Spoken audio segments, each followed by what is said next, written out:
So good afternoon everyone, Happy New Year. I'm coming to you a few days late after the Liverpool game. I've been so busy, obviously with it being New Year's Eve and New Year's Day today. But obviously Liverpool held at St James's Park, Newcastle United 0, Liverpool 0. I think we're the first team to get a clean sheet against the champions this season. And I believe it's our first clean sheet. I think it might be our first clean sheet at home this season, or it's our first clean sheet in a while, regardless. All in all, much improved performance. Obviously, we were still comprehensively dominated in terms of possession, but that's always going to be the case against Liverpool. I imagine pretty much every team, probably bar Man City in England anyway, are going to get dominated by Liverpool in the possession stats. But I thought we played well. We defended a lot better, and we were able to compete in midfield. In the first half, we pressed really well, and just overall a fantastic, not fantastic performance because obviously we failed to score, but fantastic reaction after the last few games. Obviously the dismal display against Fulham, and then that unacceptable showing against Brentford, and obviously the hammering by City. So it was nice to see us bounce back. So from back to front, let's go through it. Kaale, man of the match. I don't know how Dubravka is going to get back in this team at this rate, because Darlow keeps saying, oh yeah, Dubravka doesn't make many mistakes, but he did last year. On his day, probably a better goalkeeper, but Darlow's not doing anything wrong. If Darlow was, playing well but made the odd mistake, or his distribution was bad, you could say, okay, let's give Martin a chance, but Carl's not doing anything wrong. We're not a team that plays out from the back, so his distribution is just fine. And yeah, you can't take him out. He's fantastic. That save, in particular, the save against Mo Salah, when Mo was through one-on-one. Oh, perfect save. So we play 5 at the back, which, if you saw the preview, I thought we would play 5 at the back. Pretty much got the selection right. However, I thought Jamal Lewis would start this game. But anyway, so we had DeAndre Yedlin at right wing back.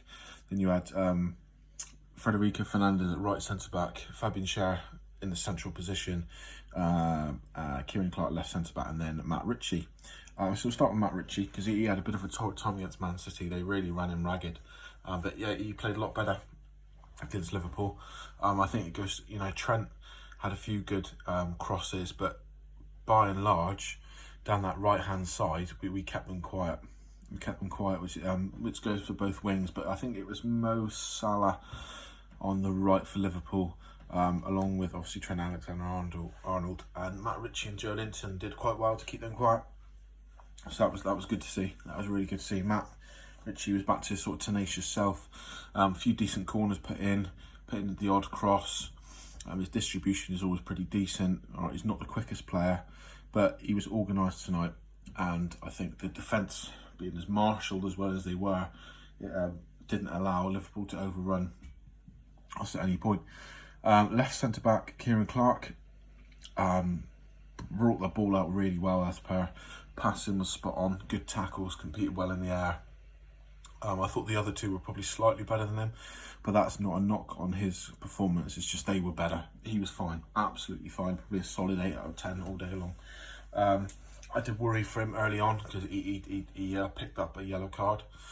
I think about 20-25 minutes in, might have been a bit less, might have been a bit more, but it was like midway through the first half, and I thought, oh Christ, we haven't got any registered centre backs on the bench. We're going to have to take him off at some point, drop Isaac Hayden back into the centre back, lose something in midfield. But Clark, discipline was fantastic, didn't put a foot wrong. Middle centre back, Fabian Schär. Wow, against City, in my opinion, he didn't look interested. He looked unmotivated. He looked like it was just, cannot wait for the final whistle. Wow, different story. Passing was back up there, but also, if you said to me, out of the 3 centre backs we got playing at the minute, Clark, Fernandez, and Schär, who would you want as like the general in the middle? Fabian Schär wouldn't be the man. before this game. It would definitely, my first pick would probably be Clark, because he's seems to read the game really well, and he's very calm under pressure. Fernandez is a good leader as well. Obviously, he's our captain at the moment. But Fabian Schär, that might be a winning combination. He did really well marshalling. He let the other two sort of run around, doing like the dog's body sort of stuff, whereas he sort of held the line and he read the game. He was having a look, seeing what's going on, almost like a sweeper in terms of his sort of reading of the game. Brilliant. That goal line clearance from, I think it was Mane's shot. He did that a couple of times, last minute blocks, last ditch tackles, you know, clearances. Just really good performance from Fabian Schär. I don't think he's played that well since his first season at the club. All that's missing was like a thunderbolt like against Burnley. Right centre back now, Federico Fernandez. All action.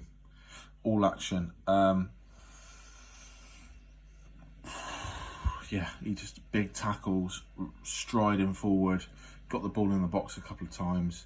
You know, he doesn't lose the ball in the air.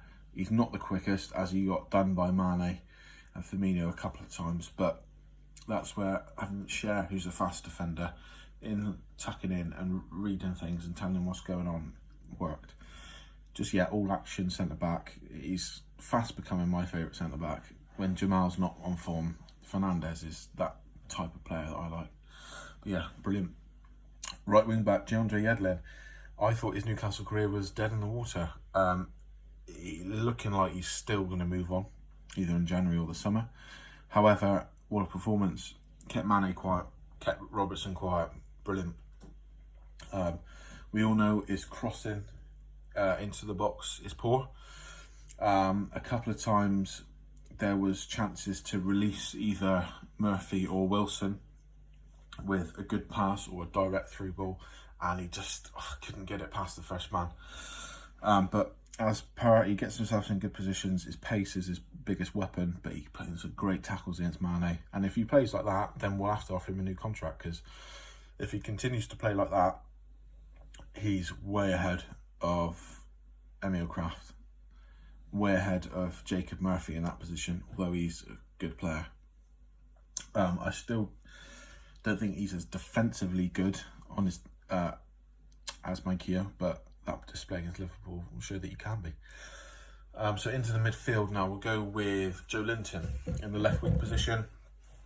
Obviously getting a hot stick online again, as per. I thought he was okay. My only criticism, he put the work in, some defensive tackles.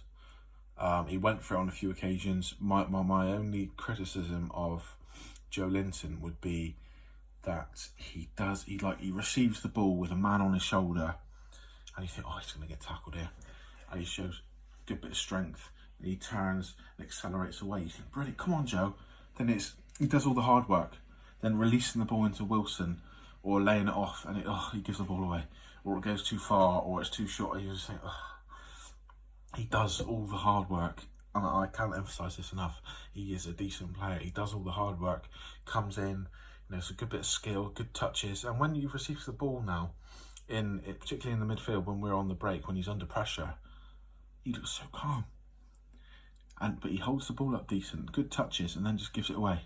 Or like I said, he'll receive the ball, shove someone off, turn, and then it's his next touch before laying it off is heavy, and then it's but he's getting there. He's getting there. But yeah, he was okay. Right midfield, Jacob Murphy, not as good as he probably could be, but then you consider who he's playing against. He's put on the side of Mane and Robertson, probably the most destructive wing in the Premier League at the minute in terms of dribbling and running at you. Obviously, Trent loves to get the ball in the box. He'll step into midfield more. Robertson is just bang up and down the wing. Yeah, I thought he was okay. A couple of times he could have released Wilson a bit quicker. He was a bit slow, but overall I thought he was good. Very good considering the opposition. Very good. The two men in midfield, Isaac Hayden obviously picked up a yellow card, so he will not be available to play against Leicester. And Matty Longstaff starting for the second game on the spin. Now, I thought Matty Longstaff was destined for a loan in January, but if he carries on playing like this, Bruce will have to keep him around because he was good. Very good. The two of them work well together, breaking up play, not giving up, fitness. aggression in the right areas. Matty Longstaff, all right, he didn't set the place alight with his passing that we know he probably could do, like he did against Man U on his debut last season. You know, he showed an array of passing, sorry, but he kept the ball. He passed back quite a bit and sideways, but he did try and go forward when he could, but he kept the ball really well.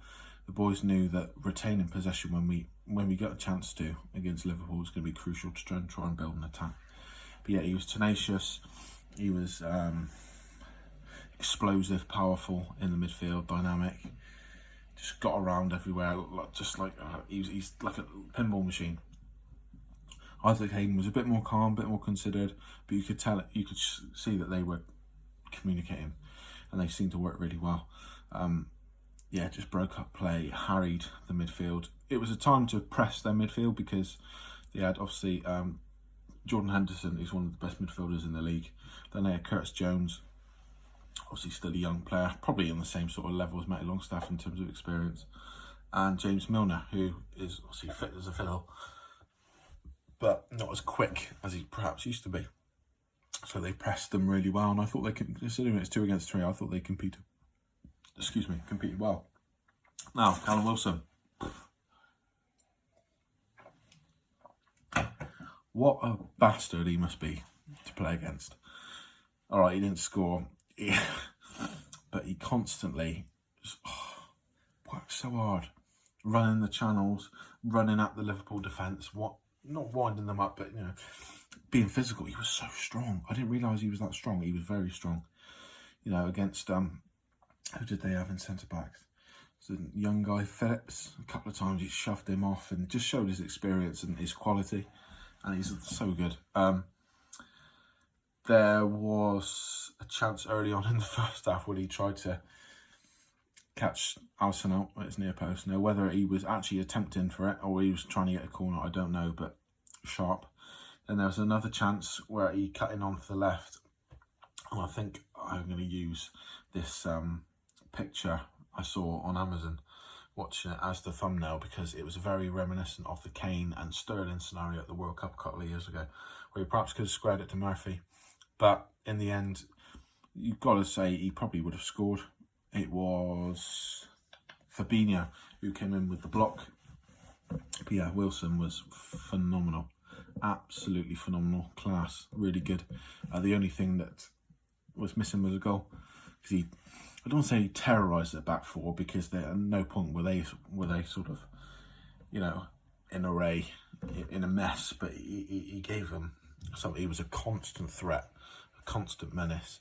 And if he can play like that against Leicester, you know, Johnny Evans is a fantastic defender, but you've got to say he's coming to the end of his career now. So if he can play like that against Leicester, and if we get a bit more quality into him, I think we might be able to do something. The only thing for Wilson was it would have been frustrating because he was getting in good positions all the time, and just the last final ball into him wasn't good enough. Whether it was Joelinton or Yedlin in particular, just wasn't good enough. So the only thing I can say is, if, you know, quite a lot, it was Murphy who would run forward, then Yedlin on the overlap. Would it not be worth Yedlin taking the ball up and Murphy going around the back? Because Murphy, all right, he doesn't cross perfectly every time, but he showed against West Brom. That ball into Gale was fucking sexual. So he's, you know, he's capable. But yeah, what a performance. I can't remember the last time I was so pleased with a 0-0 draw. Not the only downside, but the thing, and I shouldn't be thinking this, but every time we chalk up a lucky result like that, it buys Steve Bruce more time. And I think we've established he's not the man for the job. He's not the man to take the club forward. However, I do sort of think, I don't want Newcastle to lose ever, but the more good results he gets, the longer it's pushing him in his job. But I'm not going to speak too much about that. This is a positive result, a positive time. Great performance, great gritty performance. They had to fight for that and scrap for every ball. And we showed that we can mix it with the big teams. I've seen online Liverpool getting a lot of criticism saying they were shit, Salah was shit, Firmino was shit, Mane was shit. Okay, they weren't up to their best. else we would have been looking like Crystal Palace were a few weeks ago, because we're probably about the same level as Palace. They're a decent side, but we didn't allow them. It wasn't a case that we gave them the freedom of St James's Park and the final pass was always wrong, or Mane didn't have his shooting boots on or whatever. Yedlin shut down Mane, kept them quiet with Jacob Murphy's help. Richie and Gillent on the left shut down Trent, Salah. Firmino was marshalled well by Cher, Clark and Fernandes. Our midfielders pressed. Our striker was a constant menace to them. So Liverpool fans moaning, but you know, I think we did a job on him, to be honest. Looking ahead to Leicester, out of the 3 games, the City, Liverpool and Leicester, there's probably the most, not winnable, but the one where you think, oh, we're not going to get dicked as bad. Obviously, Jamie Vardy's going to be a problem, but if we play with that, I'm anticipating 5 at the back again. Leicester, a quality side. They rested Maddison and Vardy against, who were they playing the other day when I watched them? I can't remember. It was a 1-1 draw, I believe. Might have been Villa or somebody. But anyway, I watched them the other week, or last week, and they rested a few players. So you've got to anticipate that Vardy, Maddison, Tielemans are all going to be up for this game.